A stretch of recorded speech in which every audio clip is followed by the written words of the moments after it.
Salut tout le monde, bienvenue sur ma chaîne Lorenzo High Tech. Comme vous pouvez voir dans le titre, aujourd'hui on va parler de Xiaomi parce que oui, Xiaomi a lancé 3 nouveaux smartphones. Le premier c'est le Xiaomi Mi 11 Lite 5G NE. D'ailleurs j'ai déjà fait une vidéo sur ce smartphone, donc si vous avez toujours pas vu la vidéo, je vous invite à aller la regarder. Et aujourd'hui je vais vous parler des Xiaomi Mi 11T et Xiaomi Mi 11T Pro. Mais avant de commencer la vidéo, si vous n'êtes toujours pas abonné à ma chaîne YouTube, abonnez-vous, elle est 100% High Tech. N'oubliez pas d'activer la petite cloche de notification pour être notifié lorsque je publie une vidéo, ou sur ma page Instagram Lorenzo High Tech, je suis des informations, des promotions, tout ça en story. Et maintenant, c'est parti. Du coup, juste avant de parler des smartphones, je vous donne les tarifs. Le Xiaomi Mi 11T a été annoncé à 499 € et le Xiaomi Mi 11T Pro à 649 €.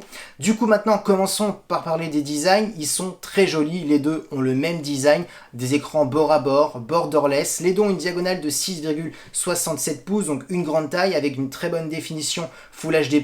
Les deux smartphones ont une dalle AMOLED de 120 Hz et un taux d'échantillonnage pouvant aller jusqu'à 480 Hz. Les deux sont compatibles Dolby Vision, HDR10+, les deux écrans ont des écrans très lumineux, 800 nits en moyenne et on peut atteindre des pics à 1000 nits avec l'HDR. Ensuite on a une caméra frontale pour les deux de 16 mégapixels. Donc là ce qu'on peut dire pour les deux écrans, c'est qu'on est sur des écrans parfaits pour jouer aux jeux vidéo avec le 120 Hz, l'AMOLED et regarder surtout des contenus multimédia. Ensuite, concernant les dos des smartphones, que ce soit les caractéristiques ou le design, pour l'instant, toujours pas de différence entre les deux. Les deux sont très jolis, très bien travaillés, on sent les smartphones premium. Maintenant, commençons par le premier capteur. On est sur un capteur principal de Samsung, le modèle c'est le HM2. On est sur du 108 mégapixels, donc c'est celui-ci qu'on va le plus utiliser, tant mieux. C'est avec celui-ci qu'on aura le plus de détails, c'est vraiment pas mal ce capteur de Samsung, on le connaît, il est très bon. On a ensuite un capteur ultra grand angle pour faire des photos à plan large, on est sur du 8 mégapixels et on a ensuite un capteur macro de 5 mégapixels pour faire des photos d'objets ultra près. Et concernant la vidéo, on peut faire des vidéos jusqu'à de la 8K, toujours pour les deux. Donc franchement, on a un bon photophone. Certes, ce ne sera pas le meilleur parce qu'il manque aussi des zooms optiques avec des téléobjectifs, mais ça reste quand même plutôt intéressant. On a quand même un smartphone qui est quand même plutôt polyvalent pour les deux.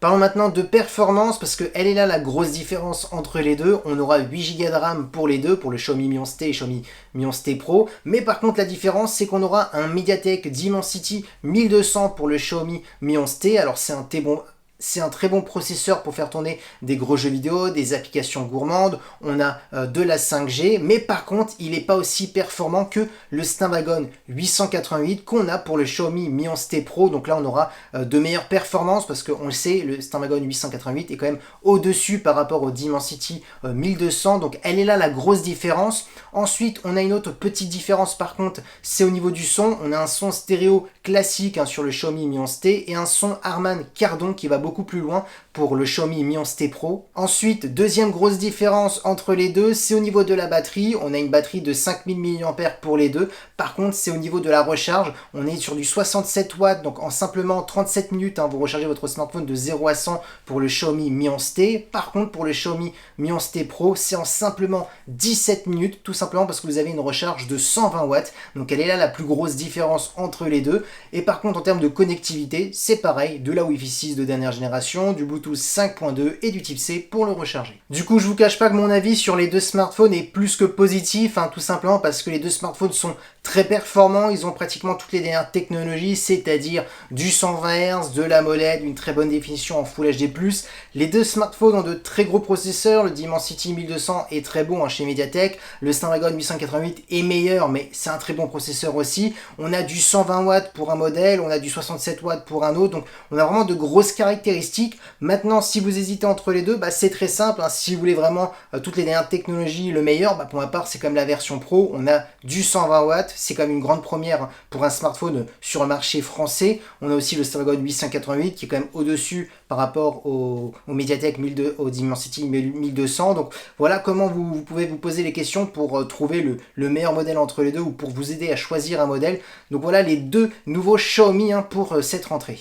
Et voilà, la vidéo est terminée sur les Xiaomi Mi 11T et Xiaomi Mi 11T Pro. J'espère qu'elle vous a plu. Si c'est le cas, n'oubliez pas le petit pouce like, de vous abonner sur cette chaîne YouTube et d'activer la petite cloche de notification pour être notifié lorsque je publie une vidéo, ou sur ma page Instagram Lorenzo High Tech. Je suis des informations, des promotions, tout ça en story. Et maintenant, je vous dis à très bientôt.